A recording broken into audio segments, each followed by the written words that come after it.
Okay, Coach Matthew here, still doing pressure, still doing self-myofascial release. And that's okay. We don't need to move too fast. There's no rush going through this content. Maybe you're rewatching this video for the 100th time just because you love foam rolling. I don't know. That's your prerogative. I'm in. But let's make sure we're moving well and we're not just doing these things to sort of check them off the list in the workout. But rather, each of them are addressed differently. Each side of the body is addressed differently. And what we're looking to work next is going to be the adductors, the inner thighs, getting into that groin area, still getting into a little bit of quad, some of that connective tissue. Again, we don't need to overcomplicate things. We're doing the inner thigh. Pressurize the inner thigh. We work through pressurizing the glutes, the femurs, the front, the quads, the IT band on the side. So we're going all the way around these legs and concept as I move back here. We're working all the way around these legs, okay?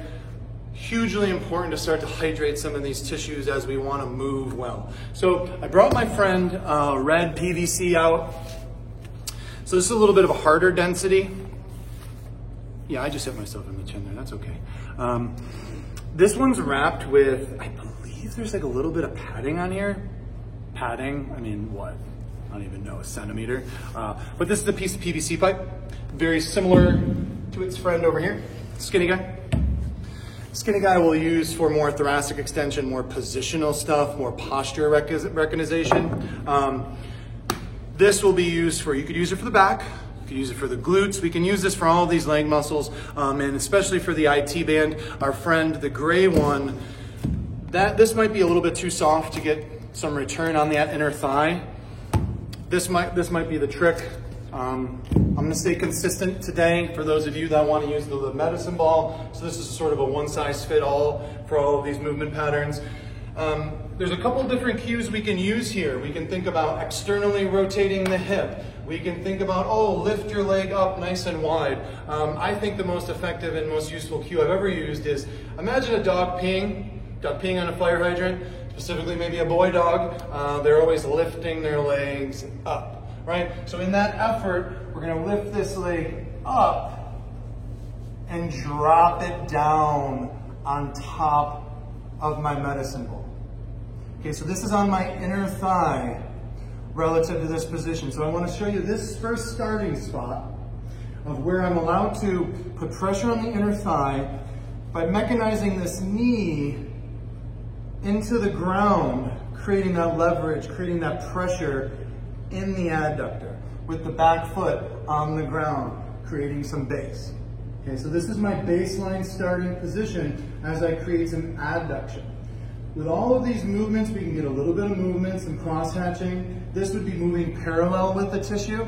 We don't really want to go across, up and down in this motion. Not only is it a bit awkward for the hip, but there's not really a great amount of return there. We want to follow this line into the groin, finding that pressurized point, the most painful point where we maybe grimace or at least acknowledge that something's there. And then we'll sit there for about 2 minutes. So as I transition this position, trying to give you a more forward-backward view, same thing, open up the leg, dog peeing on the fire hydrant, it's open, it's pressurized. Be mindful of the inner groin. We want to again start on the midline of the thigh, working our way up to about 7/8 on the inside. Again, same pattern, working our way inside and out. You're gonna find yourself not wanting to sit into this spot for a while. It can get super uncomfortable using this knee to pressurize into the groin. But this pressure is gonna bring some much needed oxygen, blood into the tissue that's often super rigid, it doesn't wanna release. So that's what we're hopeful for, is as we progress through these movements, we will see a release. It's probably not gonna happen on day 1, may not even happen on day 30. But if we stay consistent enough with these movement patterns, we should see our body start to exhibit some change. And again, this is the first things we're doing. These are the first things we're doing when we're coming out of the locker room, or when we first get to the gym, or hey, I'm going for a run, or hey, maybe it was a long day. Maybe I need to recover. So this is the sequence that's going to be thinking about maintaining the body, suggesting a regeneration response from the body, and at the very least, helping ourselves become a little bit more self-aware. with the postures. So we did, just for a review, this adductor musculature is going to tie into the whole leg. It's not just going to exist by itself. So make sure if you're doing this adductor pressurization, you're accompanying that with the other muscles that we'll be talking about in this series. Thanks very much, and we'll be seeing you soon.